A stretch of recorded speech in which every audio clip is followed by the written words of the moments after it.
भगवान कृष्ण ने अपना शरीर छोड़ा द्वारका में और हृदय उनका जगन्नाथपुरी में है। देश इस तरीके से जुड़ता है, इसके बावजूद लोगों को समझ में नहीं आता कि ये देश कभी जुड़ता था। तो मैं कहना चाहता हूं, आज भी कभी जब आप पूजा करते हैं तो हाथ में जब जल लेते हैं तो पंडित क्या बोलते हैं? गंगे च यमुने च गोदावरी सरस्वती नर्मदे सिंधु कावेरी जलेस्मिन् सन्निधिं कुरु। देश की सारी नदियों का स्मरण हो जाता है। इस प्रकार से देश एक संकल्प के थ्रू आकर एक प्रकार से जुड़ता है और इसीलिए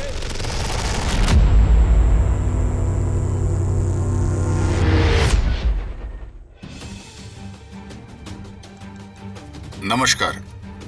संसद के शीतकालीन सत्र में संविधान दिवस पर सभी नेताओं के भाषण हुए। इस दौरान भारतीय जनता पार्टी के प्रखर और विद्वान नेता सुधांशु त्रिवेदी जी ने संसद में विजय दिवस से लेकर शाहबानों और शरिया कानून पर जमकर हमला बोला। इंग्लैंड, अमेरिका और यूरोपियन देशों से भारत का लोकतंत्र बचाने के लिए गिड़गिड़ाने वाले कांग्रेसी नेता को आड़े हाथों लिया। भारत के गौरवशाली इतिहास पे शक करने वाले और भारत को पश्चिमी देशों से कमतर आंकने वाले नेताओं को सुधांशु त्रिवेदी जी ने भारत के उन्नत लोकतांत्रिक व्यवस्थाओं का इतिहास बताया। ऑस्ट्रेलिया, जापान, चीन और अरब देशों के इतिहासकारों ने कब कब भारत के लिए क्या क्या कहा, ये सब सुनकर किसी भी भारतीय को अपने देश के इतिहास पे गौरव होगा। आइए सुनते हैं ज्ञान के सागर डॉक्टर सुधांशु त्रिवेदी जी को। द पीपल ऑफ इंडिया, हम भारत के लोग। सभापति महोदय, अगर हम लोग और भारत इन तीन शब्दों का अर्थ समझ लें तो संविधान निर्माताओं का मूल भाव समझा जा सकता है। मगर अफसोस, सर्वाधिक भ्रम इसी विषय को लेकर किया जाता है। अभी अभिषेक मनु सिंघवी जी ने बोला और कई वक्ताओं ने बोला कि ये बात का आशंका थी कि हम सरवाइव करेंगे कि नहीं डेमोक्रेसी में, मगर हम सरवाइव करने वाली बात नहीं। मैं आज के समय में अपने विपक्षी दलों से कहता हूं, पूरे ईस्टर्न हेमिस्फीयर में उठा के देखिए, बड़े देशों में sustainable, absolute and vibrant democracy सिर्फ भारत है, और जापान और ऑस्ट्रेलिया तो कॉन्स्टिट्यूशनल मोनार्की हैं। तो पूरे पूर्वी गोलार्ध में यदि देखा जाए तो absolute democracy, vibrant democracy, consistent democracy सिर्फ भारत है। और यह भी समझना चाहिए, आज डेमोक्रेसी के अंडर में सर 34% पॉपुलेशन है विश्व की, जिसमें 17% अकेले हम हैं। We are the defenders of democracy in the entire world. कोई और नहीं है जिसे दूसरे नेता जाकर समझते होंगे। परंतु मैं यह भी बताना चाहता हूं, हम डेमोक्रेसी में सरवाइव किए हैं तो यह कोई अनायास नहीं। कॉन्स्टिट्यूएंट असेंबली की डिबेट में डॉक्टर राधाकृष्णन ने कहा था, मैं कोट करता हूं, कि गणतांत्रिक व्यवस्था इस देश के लिए कोई नया प्रयोग नहीं है, यह इतिहास के आरंभ काल से भारत की व्यवस्था में थी। मैं बाबा साहब अंबेडकर को कोट करना चाहूंगा। उन्होंने कहा, लोकतंत्र की अवधारणा भारत के लिए कोई बाहर की अवधारणा नहीं है, it's not an align object. यह कोई अपरिचित चीज नहीं है, प्राचीन काल से भारत की व्यवस्थाओं में निहित थी। और उन्होंने बौद्ध संघों का उल्लेख किया। और मैं अपने सम्मानी मित्रों से कहना चाहता हूं, लोकतंत्र की व्यवस्था भारत में कहां से थी? 12वीं शताब्दी के कर्नाटक में भगवान वासवन्ना के अनुभव मंडपों को देखिए। चोल साम्राज्य में 8वीं और 9वीं शताब्दी में इलेक्टेड गांव के प्रतिनिधि होते थे। 6 कमेटियां होती थी जो इलेक्टेड ढंग से काम चलाती थीं। उसके पीछे जाइए तो वैशाली का गणराज्य, जिसका उल्लेख हमारे जदयू के अध्यक्ष जी ने भी किया, और उसके पीछे जाइए तो वैदिक काल में सभा और समितियां बैठकर इसी लोकतांत्रिक व्यवस्था के तहत कार्य किया करती थीं।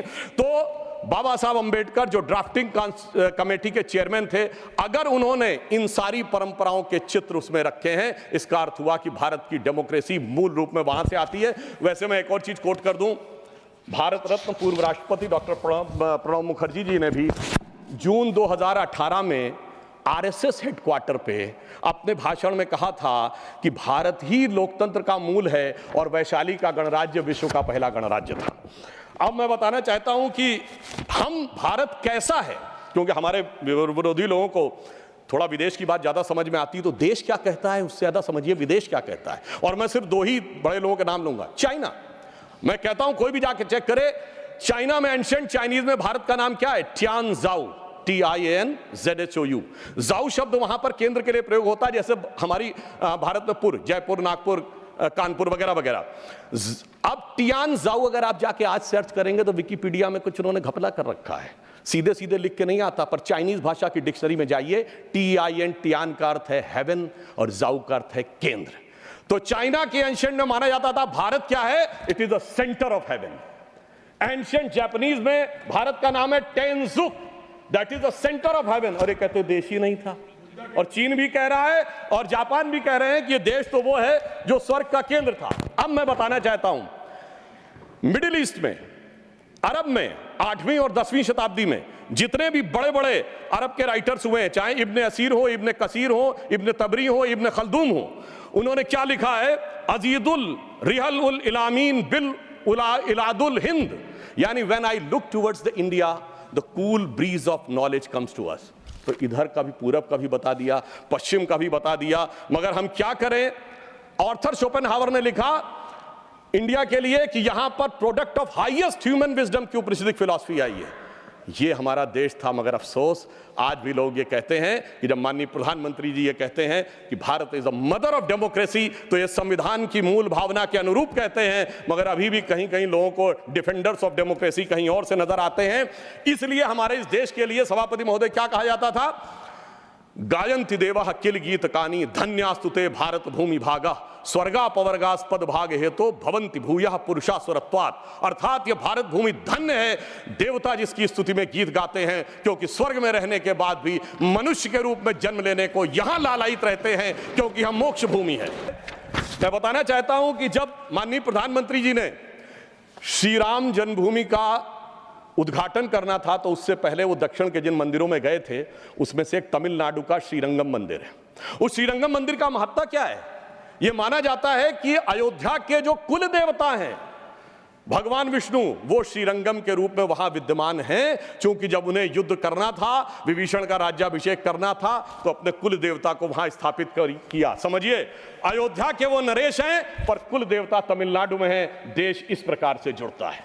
भगवान कृष्ण ने अपना शरीर छोड़ा द्वारका में और हृदय उनका जगन्नाथपुरी में है। देश इस तरीके से जुड़ता है। इसके बावजूद लोगों को समझ में नहीं आता कि ये देश कभी जुड़ता था। तो मैं कहना चाहता हूं, आज भी कभी जब आप पूजा करते हैं तो हाथ में जब जल लेते हैं तो पंडित क्या बोलते हैं, गंगे च यमुने च गोदावरी सरस्वती नर्मदे सिंधु कावेरी जलेस्मिन् सन्निधिं कुरु। देश की सारी नदियों का स्मरण हो जाता है। इस प्रकार से देश एक संकल्प के थ्रू आकर एक प्रकार से जुड़ता है। और इसीलिए इसकी डेफिनेशन भी दी गई। अगर इंडिया दैट इज भारत कहा गया है हमारे कॉन्स्टिट्यूशन में, तो इंडिया एक ज्योग्राफिकल कॉनोटेशन है जो इंडस रिवर के इस तरफ है, तो फिर देश कैसे नहीं था। और भारत के बारे में कहा गया है, उत्तरम यत् समुद्रस्य दक्षिणम च हिमाद्रिभिः वर्षम यद् भारत नाम भारतीयस्य संतति। पूरे भारत की डेफिनेशन दी गई है जो समुद्र के उत्तर में और हिमालय के दक्षिण में है। मगर हम क्या बताएं कि अभी भी लोगों के दिमाग में वो विचार है।